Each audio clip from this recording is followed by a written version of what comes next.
sir. Hello.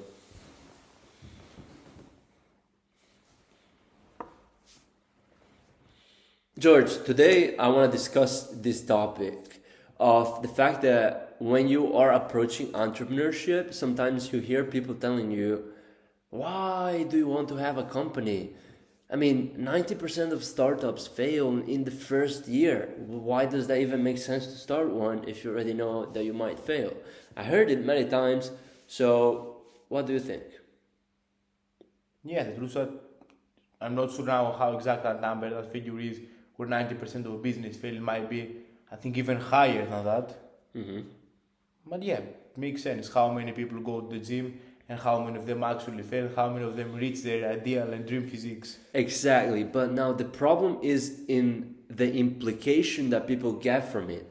People see these numbers of, okay, it's 90%, so it might not even be worth trying if 90% fail. Because people see numbers in terms of numbers. But now, from experience, I can say it's not just about numbers. Because yes, 90% of businesses fail, but it doesn't mean that you can't do it. So what does that number mean? If you're a normal person and you hear this, what does that mean to you? What do you have to get as a key message from this? That you have to do something that the other 90, 95, 93, what the exact number is percent, didn't do, they failed. You have to do something different than them. And you have to look what the other 10, 5, whatever percentage did and they succeeded, what did they do, and you have to do the same stuff, just copy what they did. Yeah, exactly, because that's the interesting thing. The fact that 90% failed, it means just go to the 10% and analyze what they did differently. Because the problem with numbers is that they don't consider the variable of the differences in what they did. It's all just people that try to be entrepreneurs. But the how you try to be an entrepreneur, how you try to make your business succeed, that's something that the numbers don't say. They don't say, okay, but the 10 entrepreneurs worked 20 hours per day while the other ones worked 10 minutes per day and they were working 9 to 5 instead of doing the entrepreneurship job. So with all of that being said so far, first of all, you have to understand to put the luck variable aside. The ones that succeeded might have been lucky, the ones that didn't succeed might have been lucky as well. So the good thing about numbers is that they don't consider luck because it's a percentage and it's on a vast scale. So luck aside, because everybody gets lucky and you can find your own luck. People say that a lot, you hear it all the time. You can build your own luck, and that's true. Another episode as well. But then, if it's not luck, what is the main thing that makes those 90% of businesses fail? Why so many people fail at business? So one more thing I want to say is that it's not the business that failed, but the person behind the business that failed. I think that no matter how stupid the idea is, or no matter how the numbers were not in your favor, if you are the person who can make one business work, you are the type of person who can make literally any business work. So it's more so than the business owner and the guy behind the idea, rather than the idea by itself. Yeah, there are so many simple ideas. For example, in the past with 2 other friends that were kinda into business, and when I say kinda, I recommend you look at the other episode that we did about whether they really want it. You know, people that we talked about, people that say they want it but they don't want it bad enough. So with this type of people that say they are into entrepreneurship, and then I come up with ideas, okay, we could do this, we could do that, and they're like, oh, what do you mean? I mean, we can't spend 3 hours a day on this. They literally said 3 hours as if it was too much. And so that was already a self-explanatory thing. And I felt like I was the weird one in saying that we should have worked at least 3 hours per day. So I'm the awkward one. So yeah, I was giving you this example just to say that with these guys, I had this idea of having a brand for basketball shorts. And the idea behind it was good. These shorts were meant to be like street life basketball type of shorts, and in Italy there wasn't a thing like that so much. The idea was very good. I believe something like that just in and of itself can be a multi-million-dollar brand, or it can be a $1 brand or negative whatever brand. Let's just take, I don't follow that stuff, but the drink Prime, It's just one of the how many fucking energy drinks do you see on fucking line? So many. But they are a multi whatever the fuck $1 million company, whereas how many energy drinks are doing much less than that and nobody knows them. So usually, as a rule of thumb, the idea is not the main component, and like you said, it's the person. Now sometimes the idea might help or not help the business, but again, if a business fails, you can choose to fail with the business or to just understand, okay, what happened with the business? What was wrong? Was that the idea? And then you fix the idea, you change it. Was that the process? And then you fix the process, you change it. Was that the team? And then you fix that, you change it. So if you have an entrepreneurial mindset, you just stick to it till the end because you know it's going to work, and you just got to analyze what's going on, find the main bottlenecks, and fix them. One by one, little fix, and then everything runs smoothly, and before you know, you're on a yacht. Yeah, even me and you have both started other business models in the past which didn't work for XYZ reasons. But the fact that one business model failed doesn't mean that every business model we're going to try is going to fail. Yeah, and then the fact of the business is more of a trial and error type of thing. That's what you need to get from these statistics. It's very hard that you are 100% beginner, you start a business, and the next day or after 2-3 months or even a year, you just succeed in the same exact thing that you thought in the beginning. That's why, related to an episode that we did about I don't know what to do, you should just start doing something, because then the idea that you have at the beginning is going to be very different from what's going to happen. You start with something, then so many things come up one after the other, and you will have more knowledge, more experience, and now you will know what you have to do. So with this in mind, and knowing that your first business might not succeed or might not be 100% the same exact thing that you thought in the beginning, maybe it just changes a little bit direction, which is not necessarily fail 100%. What you can do is avoid one mistake that many people I see making. It's just going all in on the business before even starting. What I mean is, let's say you want to have a marketing agency, they incorporate before 3,000-4,000 euros and do everything before even picking up the phone once or before even knowing anything about marketing. Oh shit, I need to incorporate. I was talking with a guy, I'm like, did you start with outreach? No, I need to incorporate. I'm like, why? Well, because it's not legal to be an agency if you're not an agency. Oh, okay, so it's not legal to call a business to offer a service, like it's not legal to pick up a phone. So you need to test the idea first to see if you are making sales, if people actually want what you are offering, whether it's a product, whether it's a service, anything else, without spending any money. And one of the most basic principles when it comes to business is the money in. Most people focus first on the money out, that in order to start distributing a product, I have to register a company, I have to find people to provide me with the product, I have to find a way to advertise it, to market it. And they just focus on the money out without seeing if money in is going to come in. So later they reach a point where they have spent 10, 15, 20k on the business model. They test it out and maybe the product or the idea was not wrong and they are underwater. Why? Because they tested expensive and didn't prioritize the money in first before the money out. So besides the problem of the costs of spending too much on useless stuff or not type of stuff that you should focus at the beginning, what are other things that make people fail at business usually? Other than the money in and money out, then the most important factor that makes business and business owners fail is very simple, the mindset and the mindset of the business owner behind the idea. In a sense of that maybe he didn't want to put too much work, or the work he didn't do it effectively, he didn't do what exactly he had to do, he didn't follow the steps he had to follow. So it's another very important reason why many people fail. Yeah, all the business problems are literally a reflection of your personal problems. Very, very usually.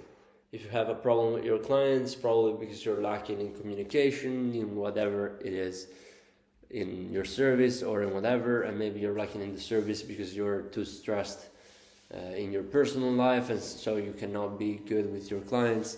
Whatever it is, fix your life, fix your mindset, and there's no way you're not going to succeed in that.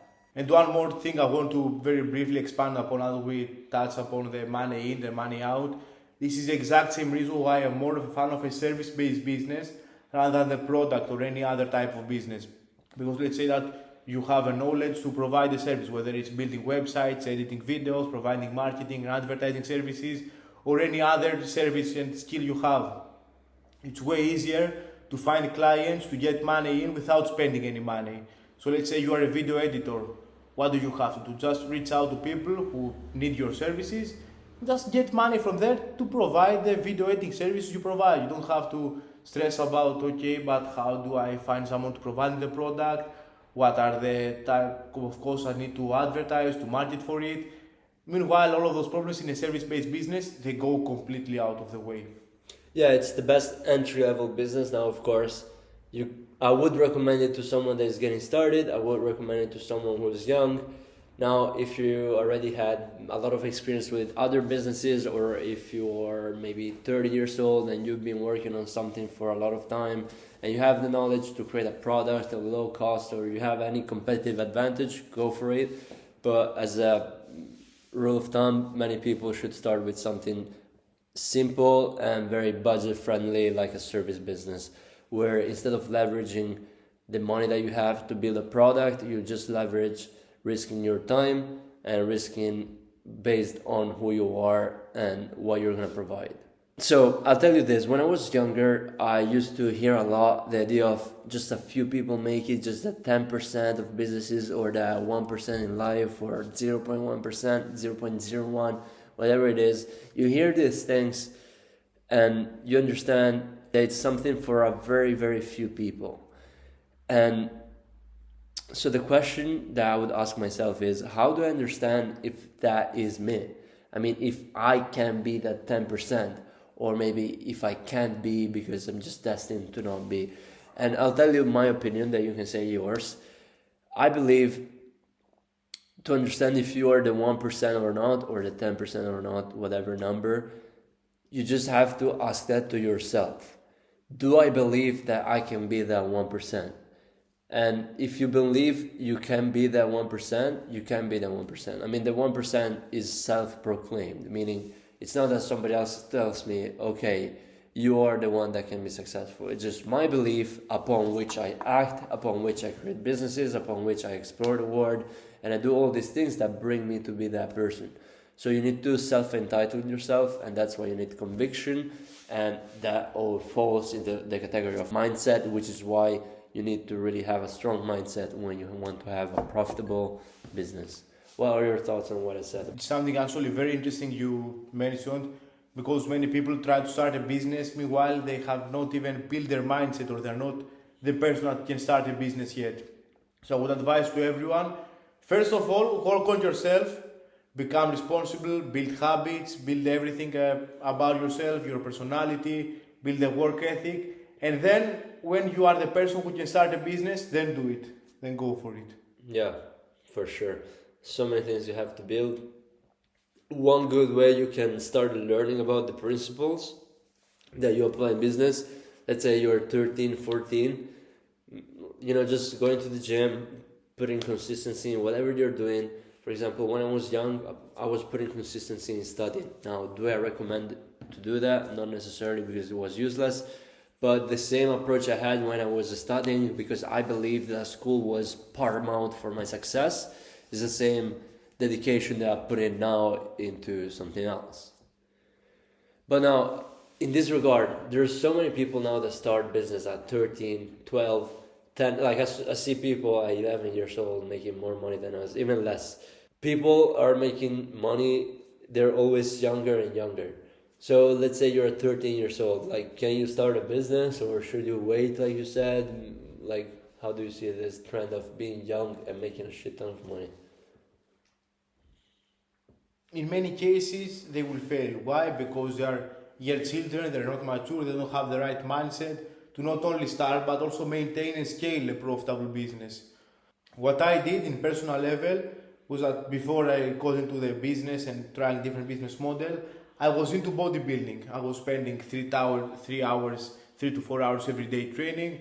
I was spending 4 hours per day just preparing and eating all the meals, making 5 meals per day, sleeping 8 to 9 hours per day. So that thing helped me build my mindset and build the habits that would help me build a business and scale a business. So I reached a point where, I said to myself, okay, if I apply all of this effort and all of this thing into bodybuilding, now if I take all of that effort and apply it into another thing which can be a business, how would that business look like? And this is exactly why I made the transition from going into bodybuilding to starting a business. And this is one thing I would recommend for everyone to do, whether it's going to the gym and start bodybuilding, whether it's fighting, whether it's being competitive in one sport, can be literally anything. And I guess not necessarily just having to complete a complete different path for them to go on a complete different back into business. Like even just simple stuff in your life, day-to-day life. Like you wake up, you're not a mess when you wake up, your room is not complete shit, and you're disciplined in when you wake up and when you go to bed. And the way you approach even the simple things in life tells you a lot in how you also approach the hardest things. So I'm just saying, like in your case, it was completely fine that you did it, and it taught you a lot, and I see that in the way you approach the world that it helped you a lot. Now, I guess you don't necessarily need to be a bodybuilder for a few years for them to get into business, right? No. But just in the simple things, you prove yourself that you're doing the things well, and when your mind is not fucked up, then that's when you can get into business. Because otherwise, if you're fucked up before even starting, then you fuck up the business as well. And also, now we're talking about the mindset. One of the most basic principles that bodybuilding and any other competitive sport I did in the past was the stress tolerance. Because if you are into martial arts or if you're into bodybuilding, you are constantly living under stress. You are preparing for a fight. You know that in 12 weeks from now you will go into the cage with someone who will try to kill you. So you have to learn to perform when you are under a lot of stress. And then when you take that mentality and you apply it to business, there is no way you will fail. Yeah, I guess some things maybe I started a bit earlier than you, and some things I'm kind of learning along the way. Like stress management is something that I'm learning maybe more from business than from anything else. So in some way, you can learn some things while you do the business. Maybe it's going to take you more time, that's for sure. Because if you start where you already have all the mindset in place, then it's going to be faster. But question for you, can't you learn all these things while you do the business? Yeah, for sure, but it might lead you to fail and to lose time in the process of trial and error, and can lead you to making mistakes which you could have avoided if you have the right mindset and the stress tolerance. But can you absolutely learn things along the way? Of course you can. Yeah, as long as you have the skill of persistency and analyzing yourself, that's the two main things. Like if you're persistent and you know that it doesn't matter how many fuck ups you have, you will continue, and doesn't matter how many fuck ups, you will sit down and analyze the problems in the room and fix them, then it's good. And maybe you will start by fixing your personal problems, and then you will continue by fixing your business problems. But yeah, the main concept is there. Fix yourself and your business will be fixed as well. So I hope that from this episode you got the main gist of it, which is you can choose whether to be that 10% or 90%. It's completely up to you and no one else. Not your circumstances, not where you live. Doesn't matter if it's a third world country, whatever it is. Nowadays, you have a lot of opportunities. If you're watching this video, it means you have a phone or a computer, so you have enough opportunities. If you didn't have a phone, I would argue that maybe you don't, but it looks like you do. So get to work.